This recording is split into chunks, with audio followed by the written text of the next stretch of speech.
Allah aftarada alaihim khamsa salawatin fi kulli yaumin wa laylah. Maka beritahukanlah kepada mereka bahwasanya Allah mewajibkan pada mereka salat 5 waktu setiap hari dan malam, setiap siang dan malam. Fa inhum ata'uka lidzalik fa'alimhum anna Allah aftarada alaihim sadaqatan tu'khadhu min aghniyaihim faturaddu ala fuqaraihim. Maka jika mereka mentaatimu pada perkara tersebut, maka beritahukanlah kepada mereka bahwasanya Allah mewajibkan kepada mereka sedekah yang diambil dari orang-orang kaya mereka, kemudian dikembalikan, diserahkan kepada orang-orang fakir di antara mereka. Fa inhum ata'uka lidzalik, maka jika mereka mentaatimu pada perkara tersebut, fa iyyaka wa qara'ima amwalihim, maka hendaklah engkau menjauhi harta-harta yang mulia yang mereka miliki. Wattaqi da'watal madlum, dan bertakwalah kepada Allah, takutlah dari doa orang yang terzalimi. Fa innahu laisa bainaha wa bainallahi hijab, karena sesungguhnya antara doa tersebut dengan Allah Subhanahu wa taala tidak ada penghalang. Hadis yang mulia ini termasuk salah satu dari fikih dalam berdakwah.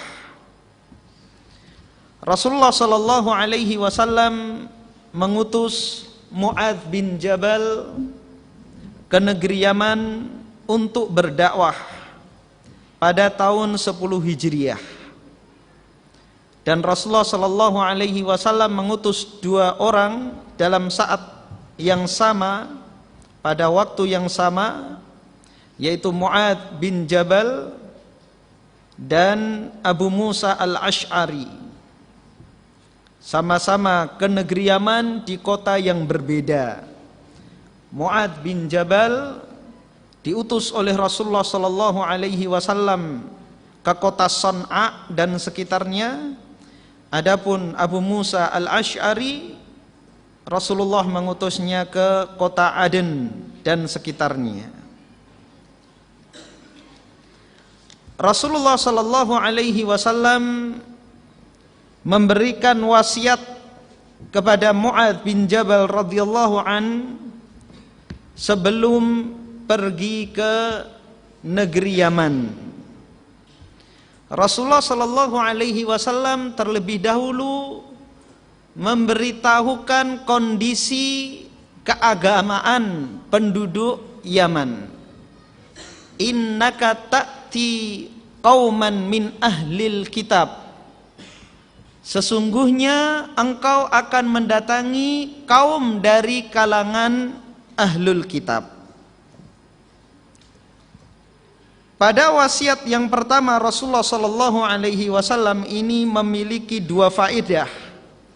Yang pertama, agar seorang dai memahami kondisi masyarakat yang hendak didakwahi, sehingga ia memiliki kesiapan. Apakah masyarakat yang akan didakwahi dari kalangan terpelajar atau terbelakang atau orang-orang pedalaman. Jadi memiliki kesiapan. Yang kedua, an yakuna musta'iddan lahum li'annahum ahlu kitab wa indahum ilm. Yang kedua, agar seorang dai siap menghadapi mereka karena mereka ahlu kitab, yaitu orang-orang Yahudi dan Nasrani, dan mereka memiliki ilmu. Tentunya berbeda ketika kita mendakwahi orang yang telah memiliki ilmu dengan orang-orang yang tidak memiliki ilmu. Ilmu adalah karunia dari Allah Subhanahu wa taala, nikmat dari Allah Subhanahu wa taala.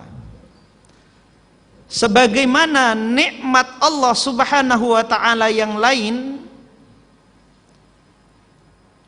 nikmat ilmu ini bisa menjadikan pemiliknya menjadi sombong. Dan kesombongan adalah faktor terbesar penghalang seseorang mendapatkan hidayah dari Allah.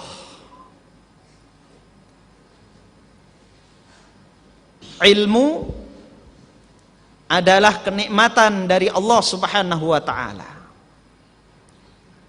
Dan kenikmatan ini bisa menjadikan seseorang sombong, dan kesombongan adalah faktor terbesar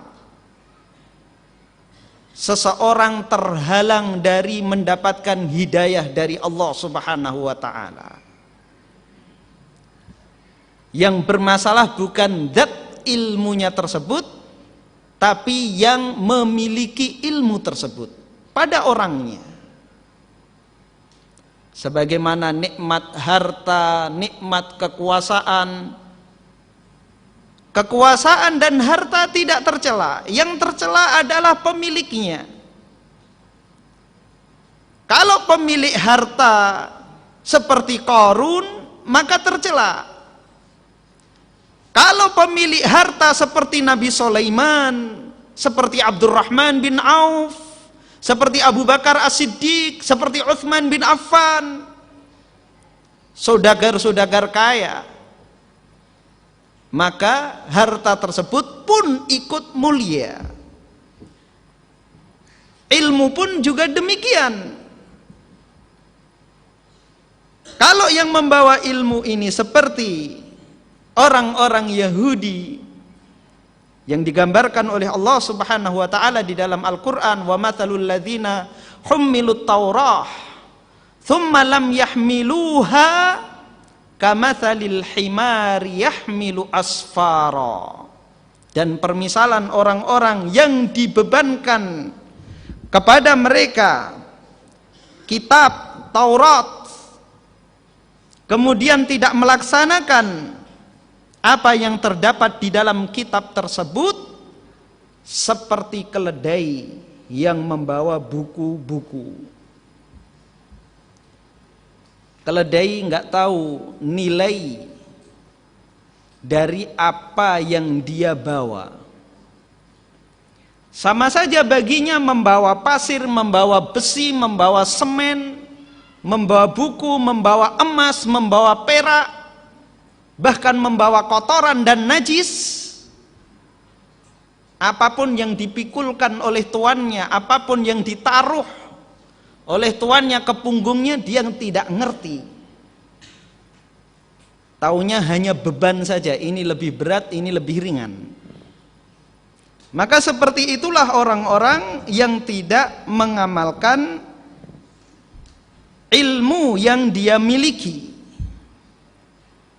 Capek-capek menghafal, capek-capek belajar, taunya ya beratnya belajar, beratnya menghafal.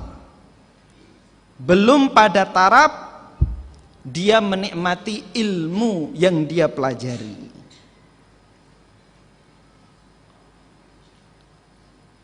Orang-orang Yahudi, faktor terbesar mereka terhalang dari hidayah tiada lain adalah kesombongan yang ada pada hati mereka.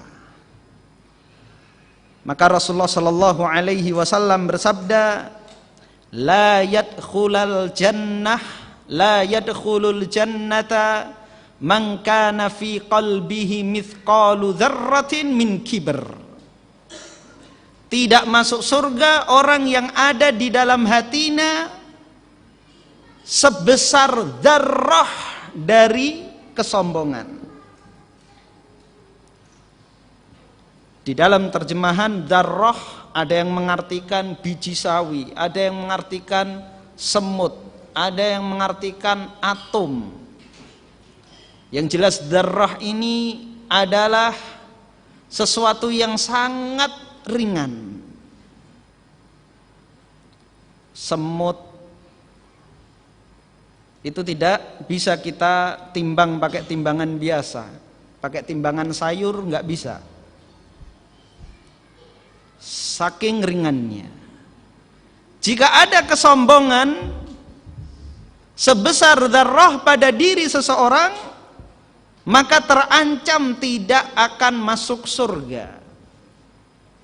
Maka sahabat bertanya kepada Rasulullah, "Ya Rasulullah, innar rajula yuhibbu an yakuna thawbuhu hasana wa na'luhu hasanatan wa na'luhu hasanatan." Wahai Rasulullah, bagaimana jika seorang suka memakai pakaian yang bagus dan sandal yang bagus? Sahabat ini khawatir perbuatan seperti ini terancam tidak masuk ke dalam surga. Maka Rasulullah sallallahu alaihi wasallam menjawab, "Innallaha jamilun yuhibbul jamal." Sesungguhnya Allah itu indah dan suka keindahan. Jadi orang yang suka pakaian yang bagus, sandal yang bagus, terompah yang bagus, tas yang bagus, itu bukan termasuk dari kesombongan. Ingin menempati rumah yang megah, kendaraan yang mewah, itu pun juga tidak tercela. Allah indah dan suka yang indah-indah. Selama keindahan tersebut kita nikmati dengan cara yang halal. Selama keindahan tersebut kita menikmatinya dengan cara yang halal. Apa yang disebut dengan kesombongan? Rasulullah melanjutkan sabdanya, "Al-kibru batarul haq wa ghamtun nas." Kesombongan itu adalah menolak kebenaran dan menyepelekan manusia. Ketika seseorang memiliki pakaian yang bagus, mobil yang mewah, rumah yang megah, selama fasilitas yang dia miliki tidak menjadikan dia merendahkan orang lain, maka itu tidak tergolong dalam kesombongan. Jika fasilitas tersebut tidak menghalangi dia untuk menerima kebenaran dari siapapun, maka itu tidak termasuk kesombongan. Namun jika fasilitas tersebut dan fasilitas-fasilitas tersebut berpotensi membawa pelakunya untuk berbuat sombong, seperti yang dilakukan oleh Qarun, Fir'aun, Namrud, kaum Ad, bahwa yang akan dihadapi adalah ahlul kitab, agar Mu'adz memiliki kesiapan bahwa ahlul kitab berbeda dengan yang lainnya. Mereka memiliki kitab. Dan masyarakat penduduk Madinah, para sahabat yang tinggal di Madinah, mereka sudah memiliki pengalaman bergaul dengan ahlul kitab dari golongan orang-orang Yahudi. Ada 3 kabilah Yahudi di Madinah. Yang pertama Bani Qainuqa, yang kedua adalah Bani Nadir, dan yang ketiga adalah Bani Quraidah. Ketiga-tiganya berada dalam perlindungan pemerintah Rasulullah sallallahu alaihi wasallam. Jadi Mu'adz memiliki gambaran bahwa yang akan ia hadapi adalah penduduk dari kalangan ahlul kitab, sehingga memiliki kesiapan. Di antara kesiapannya adalah ia mengetahui titik-titik temu antara umat Islam dengan ahlul kitab. Yang pertama, sama-sama mengimani bahwasanya Allah Subhanahu wa taala sebagai penguasa, sebagai Rabb, sebagai pencipta alam, sebagai pemberi rizki. Mengimani titik temu yang kedua, mengimani asal muasal penciptaan manusia. Kemudian sama-sama mengimani adanya malaikat, sama-sama mengimani pada para nabi dan para rasul, sama-sama mengimani akan diutusnya nabi akhir zaman. Karena tertuliskan di dalam kitab Taurat dan kitab Injil, dan itu belum terhapus pada Taurat dan Injil yang sudah mereka selewengkan, bahwa Allah Subhanahu wa taala akan mengutus nabi akhir zaman. Itu masih tertera pada kitab Injil dan kitab Taurat yang ada pada tangan mereka sampai saat ini. Bahwa kabar gembira yang diberitahukan oleh Nabi Musa dan Nabi Isa di dalam kitab Taurat dan Injil akan datangnya nabi akhir zaman yang diutus untuk seluruh alam, rahmatan lil alamin, masih tertera di dalam kitab Taurat dan Injil. Kemudian sama-sama mengimani akan adanya hari akhir, hari kiamat. Jadi banyak titik temu antara umat Islam dengan orang-orang ahlul kitab. Maka untuk mengembalikan mereka, dikembalikan dahulu pada pokok-pokok yang ada persamaan. Maka setelah adanya kesiapan tersebut, Rasulullah sallallahu alaihi wasallam berwasiat kepada Mu'adz ibnu Jabal, "Falyakun awwala ma tad'uuhum ilaihi syahadatu alla ilaha illallah." Maka hendaklah yang pertama kali engkau dakwahkan kepada mereka adalah kesaksian bahwasanya tidak ada sesembahan yang hak, tidak ada sesembahan yang wajib disembah kecuali Allah. Karena itulah kesalahan yang paling fatal yang ada pada mereka, dan itulah yang merusak keimanan mereka. Mereka beriman kepada Allah, beriman kepada malaikat, beriman kepada para nabi dan para rasul, beriman kepada hari kiamat, tapi mereka rusak dalam tauhid, rusak di dalam berdoa, rusak dalam menyembah, berusak dalam beribadah. Mereka tidak mengesahkan Allah di dalam ibadah, menduakan Allah Subhanahu wa ta'ala di dalam meminta. Maka itulah yang menyebabkan akidah mereka rusak. Maka hendaklah membenahi terlebih dahulu ibadah mereka, tauhid mereka. Harus kalau berdoa hanya kepada Allah Subhanahu wa ta'ala. Karena Isa al-Masih bukan Tuhan dan tidak memiliki sifat-sifat ketuhanan sedikit pun. Dia adalah hamba Allah Subhanahu wa ta'ala dan Rasulnya. Abdullah wa Rasuluh. Dia hamba Allah dan utusan Allah. Di dalam riwayat lain, ila an yuwahhidullah, agar mereka mengesahkan Allah, tidak menduakan, tidak mensekutukan Allah Subhanahu wa taala dengan sesuatu apapun dan dengan siapapun.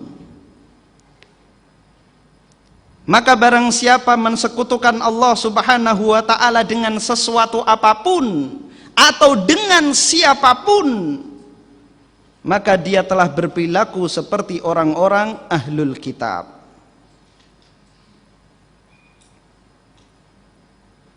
Orang-orang Nasrani menduakan Allah Subhanahu wa taala dengan Isa al-Masih. Adapun orang-orang Yahudi menduakan Allah Subhanahu wa taala dengan Uzair alaihi wassalam. Adapun di kalangan umat Islam yang mengaku mereka muslim, terkadang tidak menduakan Allah, bahkan mensembilankan atau mentigabelaskan Allah Subhanahu wa taala, mentigabelaskan sesembahan. Jadi lebih parah mana? Berdoa kepada fulan, berdoa kepada alan, meminta hajat kepada fulan, meminta hajat kepada alan, dan seterusnya.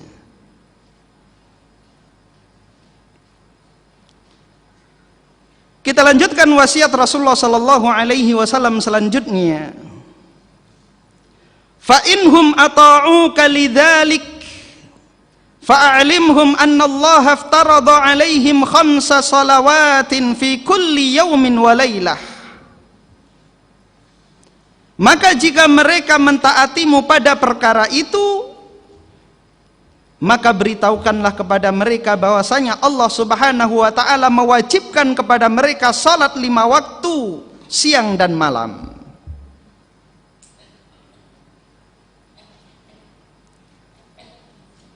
Ketika orang yang kita dakwahi telah mentauhidkan Allah,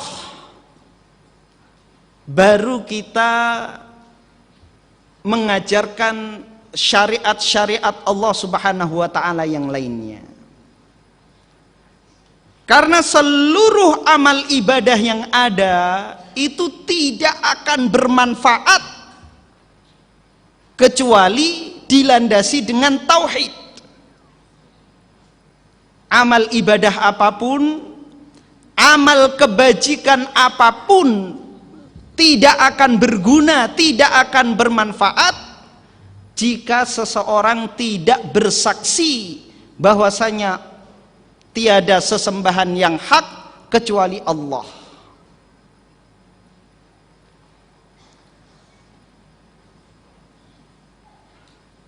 Kemudian di sini menunjukkan bahwa salat adalah amalan yang paling utama setelah 2 kalimat syahadat. Salat adalah amalan yang paling utama setelah 2 kalimat syahadat.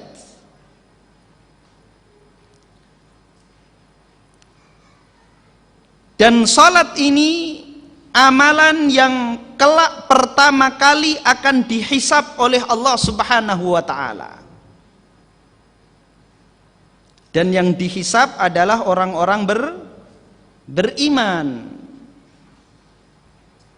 Orang-orang kafir nggak perlu ditimbang amalannya. Kenapa? Nggak ada amalan yang ditimbang. Sedekahnya bagaimana? Berbaktinya kepada orang tua bagaimana? Baiknya bermuamalah dengan masyarakat bagaimana? Apa kata Allah Subhanahu wa taala? La in asyrakta la yahbatanna amaluk. Jika engkau berbuat syirik, maka akan gugur seluruh amalanmu. Jadi amal ibadah tidak bermanfaat kecuali bagi orang yang beriman. Tujuannya sudah sudah jelas neraka dan kekal di dalamnya. Jadi yang ditimbang adalah amalan orang-orang beriman untuk menentukan derajat mereka di surga dan untuk membersihkan mereka dari dosa-dosa. Jika amalan dosanya, kemaksiatannya lebih berat, maka bisa jadi dia singgah dulu di neraka. Amalan dosanya lebih berat dan tidak mendapatkan syafaat. Salat adalah amalan yang pertama kali dihisab oleh Allah Subhanahu wa taala.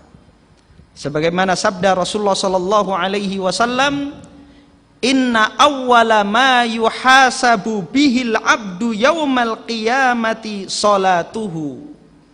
Sesungguhnya yang pertama kali dihisab dari seorang hamba adalah salatnya. Fa in saluhat faqad aflaha wa anjah. Kalau salatnya baik, maka dia telah beruntung dan lulus. Wa in fasadat faqad khaba wa khasir. Dan apabila salatnya jelek, maka dia telah binasa dan merugi. Karena salat ini yang mempengaruhi amal-amal kebajikan yang lain di dunia.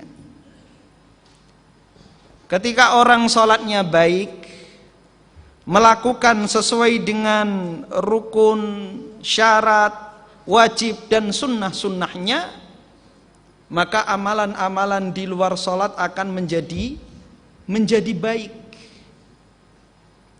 Sebaliknya, jika seseorang salatnya rusak, maka amalan-amalan yang lain pun rusak.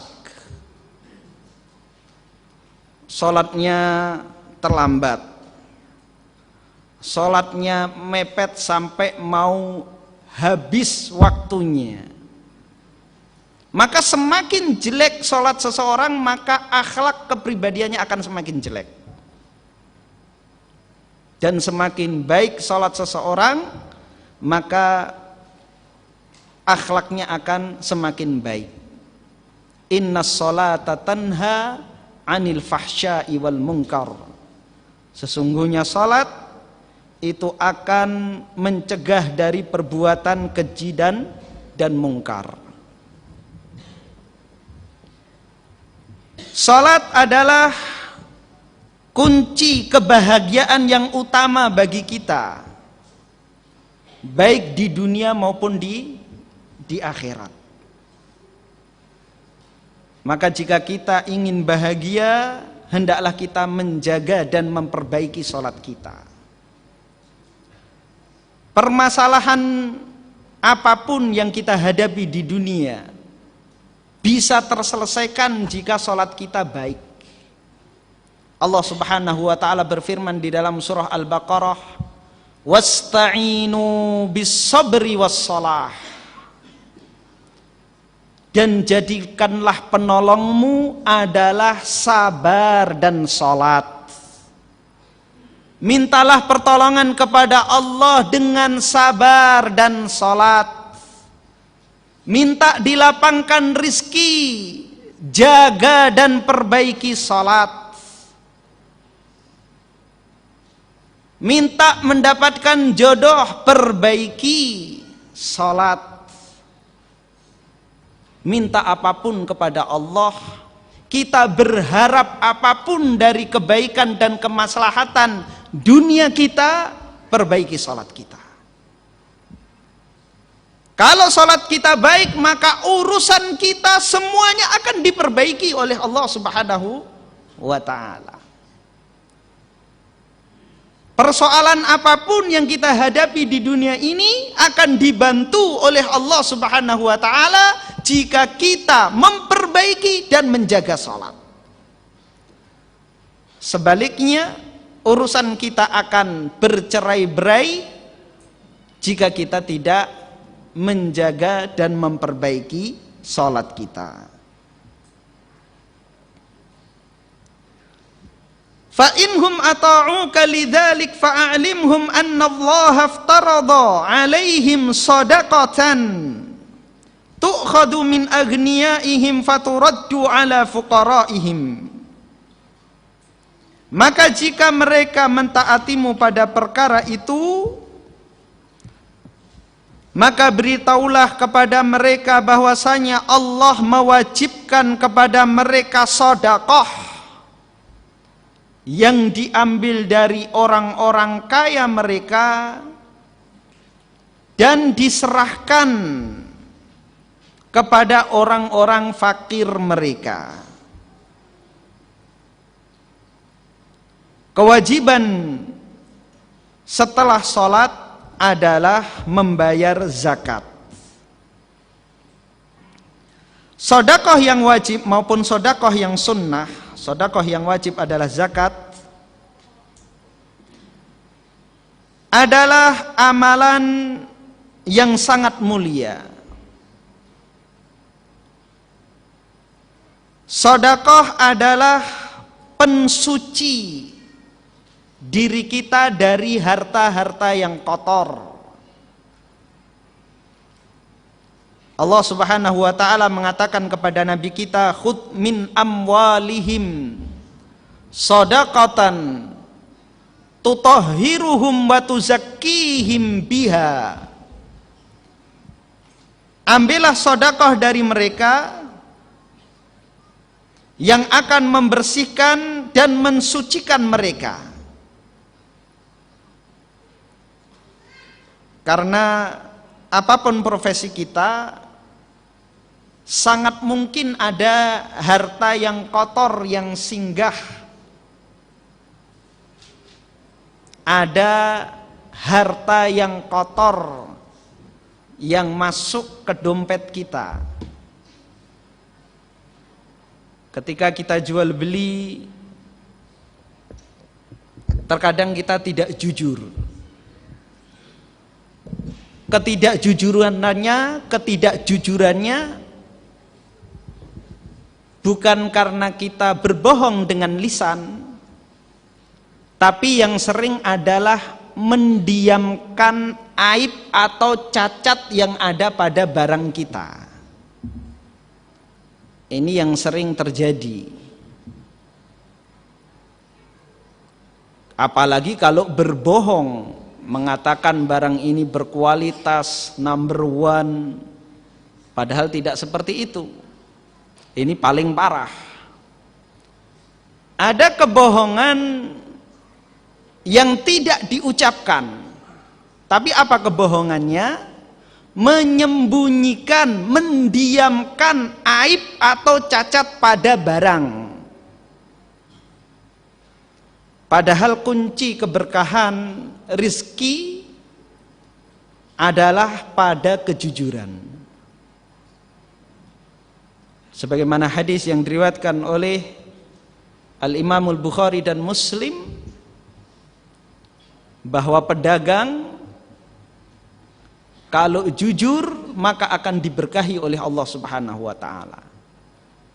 Tapi kalau berdusta, kalau berbohong, maka Allah Subhanahu wa taala akan menghilangkan keberkahan rizkinya.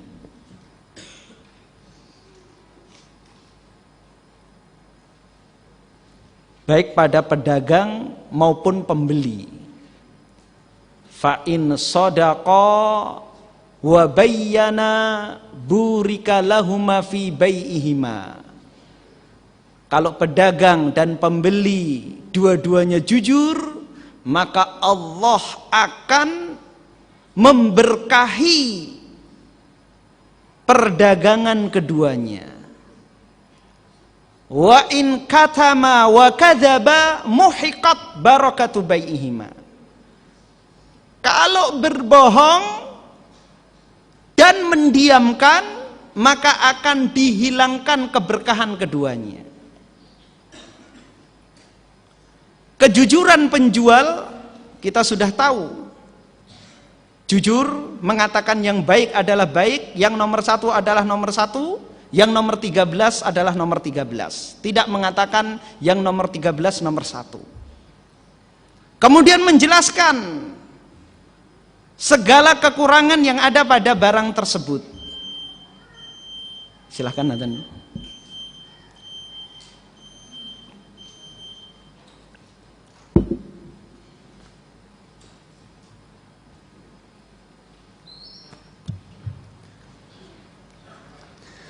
Allahu Akbar, Allahu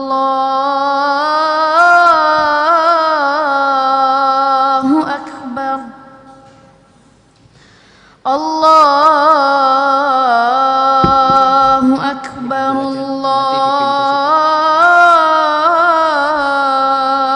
Akbar. Asyhadu an la ilaha illallah.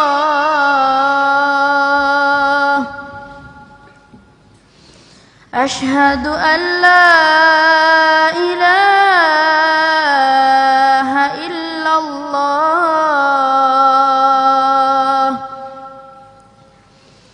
Asyhadu anna Muhammadar Rasulullah. Asyhadu anna Muhammadar Rasulullah. Hayya 'alas salah.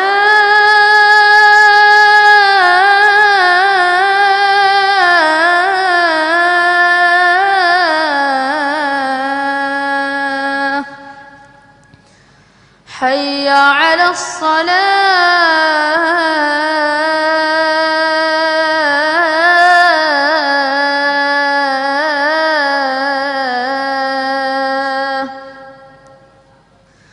Hayya 'alal falah.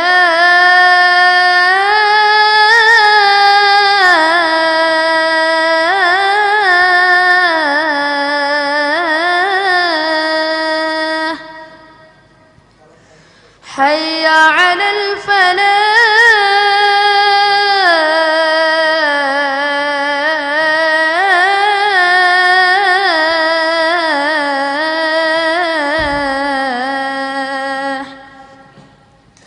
Allahu Akbar,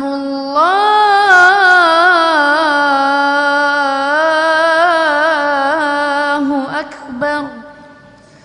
La ilaha illallah. La ilaha. Allahumma shalli wa sallim wa barik.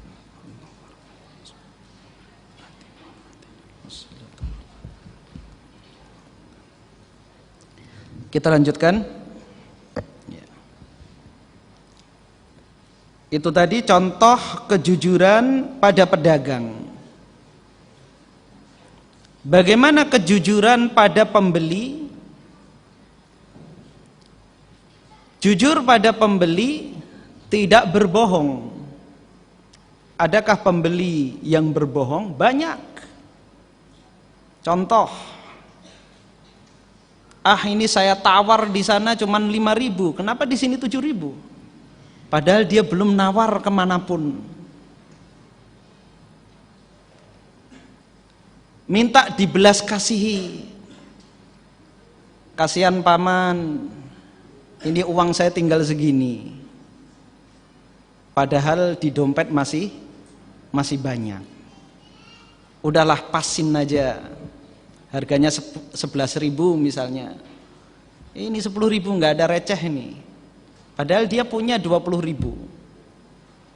Suruh ngepasin saja, alasannya tidak ada uang kecil. Ini adalah kebohongan pembeli.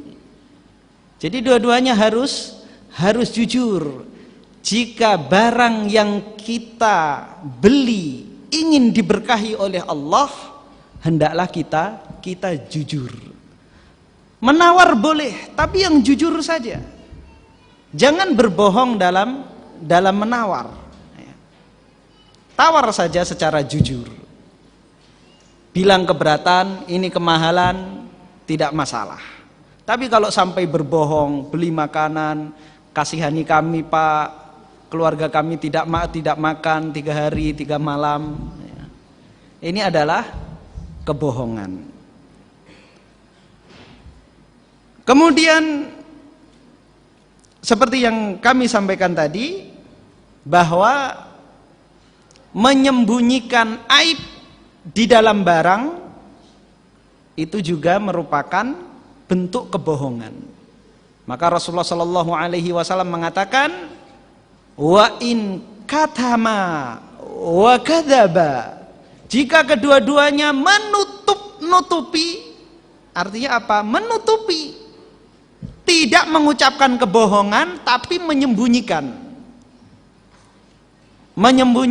aib di dalam barang. Dan ini banyak yang terjadi meskipun pada orang-orang yang sudah ngaji. Ketika hendak menjual barang, ada cacatnya. Ada orang yang mau membeli barang tersebut, dia ditanya, barangnya bagus nggak Pak? Ya coba aja lah. Kalau cocok nanti silahkan dibeli. Kalau enggak apa-apa dikembalikan lagi. Padahal dia tahu ada aib atau cacat yang fatal pada barang tersebut.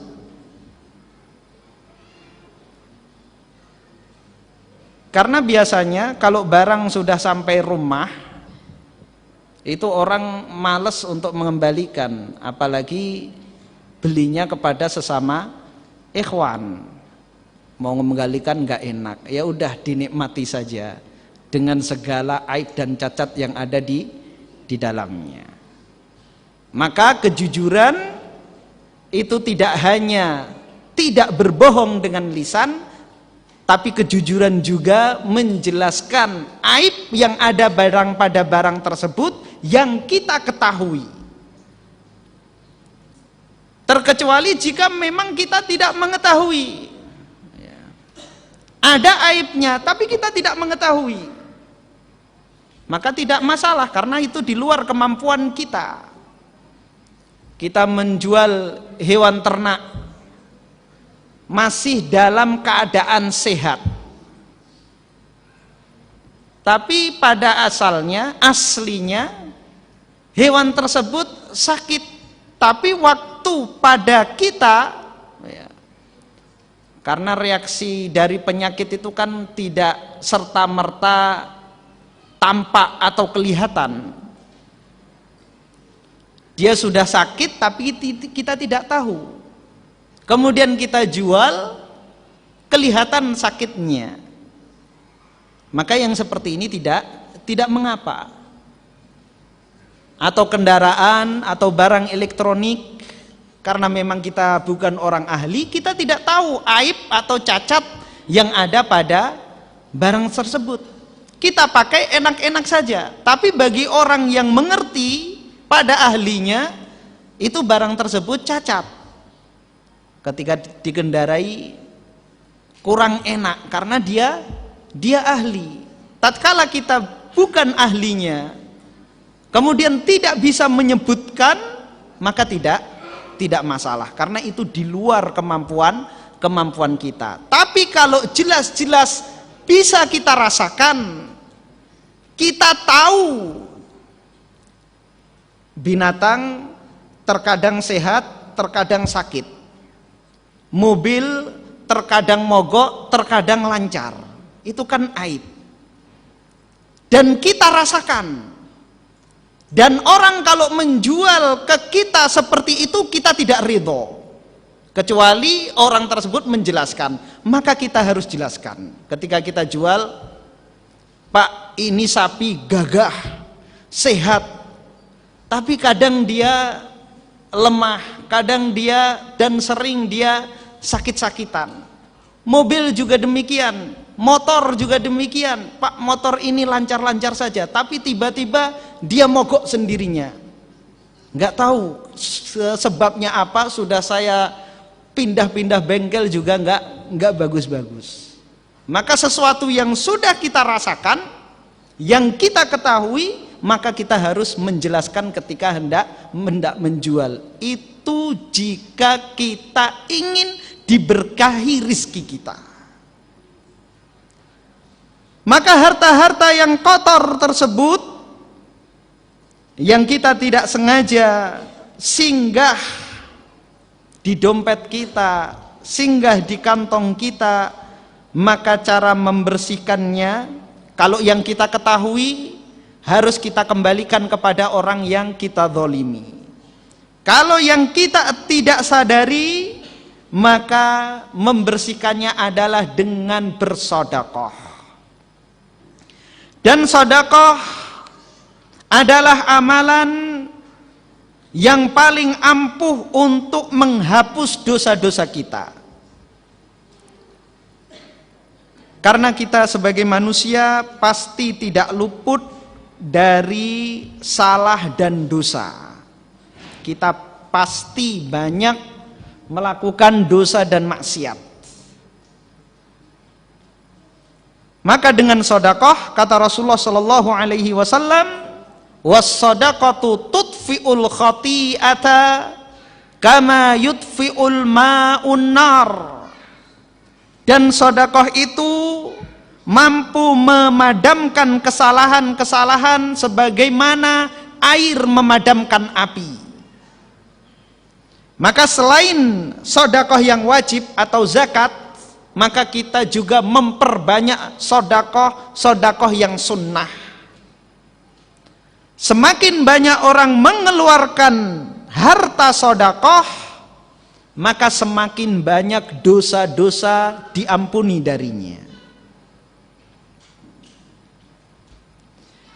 Fa inhum ata'uka lidzalik fa iyyaka wa karaima amwalihim. Maka jika mereka mentaatimu pada perkara tersebut, maka takutlah engkau dari harta yang mulia yang ada pada mereka. Ini fikih bagi amil zakat. Fikih bagi amil zakat. Dalam mengambil zakat dari kaum muslimin, karena amil zakat zaman dahulu mendatangi rumah per rumah. Sekarang tidak dilakukan. Sekarang yang datang dari rumah ke rumah pegawai pajak, bukan amil zakat. Dulu amil zakat itu datang dari rumah ke rumah.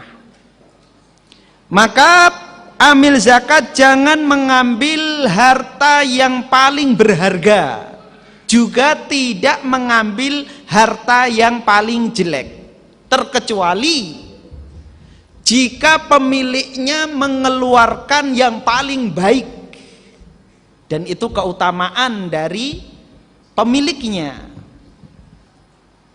Tapi tugas dari amil ketika melihat barang, ya, kambing misalnya, sekumpulan kambing yang sudah mencapai nisab zakat, tidak mengambil yang paling gagah, paling gemuk, yang paling banyak dagingnya, juga tidak mengambil yang paling kurus, mengambil yang pertengahan.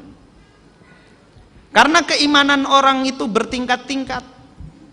Ketika orang keimanannya masih lemah, atau bahkan baru masuk Islam, begitu kewajiban zakat langsung diambil yang paling baik, nangis bisa murtad dia. Demikian juga tidak diambil yang paling jelek, karena untuk pendidikan diajarkan untuk berkorban, jadi diambil dari pertengahan. Kemudian setelah harta zakat tersebut terkumpulkan, amil zakat berhak mendapatkan harta zakat. Maka dari harta yang terkumpul semuanya, jangan mengambil yang paling baik. boleh mengambil yang paling jelek, boleh mengambil yang pertengahan, mengambil yang paling baik jangan. Kan setelah terkumpul itu kan berbeda-beda. Hartanya orang yang terkaya, tuan takur, dengan hartanya tukang cukur beda. Semuanya mengeluarkan zakat. Ya. Tukang cukurnya sukses, tapi kesuksesannya tidak setinggi tuan takur. Sama-sama memiliki harta. Jadi harta semuanya, dari tukang bakso, tukang mie ayam, tukang pentol, semuanya mengeluarkan zakat. Dari harta mereka diambil dari pertengahan. Pertengahannya presiden dengan pertengahannya penjual durian berbeda. Maka setelah terkumpulkan semuanya, amil zakat berhak mengambil, jangan mengambil yang paling baik. Maka kesalahan amil zakat setelah terkumpulkan, dipilah, ini beras nomor 1, buat amil dulu. Nah, ini adalah kesalahan. Tapi diperbolehkan dari yang pertengahan. Ya, karena amil zakat juga mengeluarkan keringat. Kalau dikasih yang jelek terus, kalau keimanannya pas-pasan, maka selanjutnya dia tidak mau menjadi amil lagi. Ya. Karena sifat manusia, fitrah manusia itu tidak dirusak oleh syariat Islam. Jadi syariat kita juga memperhatikan fitrah manusia yang mencintai harta. Syariat kita tidak membebani sesuatu yang tidak kita mampu. Dalam kewajiban berzakat tidak diwajibkan, meskipun itu perbuatan baik. Kita mengeluarkan yang terbaik, meskipun itu adalah perbuatan baik. Perbuatan yang paling mulia. Demikian juga amil zakat. Tidak diharuskan untuk mengambil harta yang terjelek. Tidak mengambil pun boleh. Mengambil pun boleh. Namun jangan melebihi dari harta yang pertengahan. Demikian yang kami sampaikan pada kesempatan kali ini. Insya Allah kita akan lanjutkan pada kajian pekan depan. Ada banyak pertanyaan, insya Allah kita simpan. Kalau tidak hilang, insya Allah kita akan jawab pada kesempatan yang akan datang. Kemudian insya Allah habis isya kita akan bagikan buku ini. Dan ada syarat-syaratnya. Syarat yang pertama menunaikan hak buku ini. Apa haknya? Hadir pada kajian kitab Tauhid.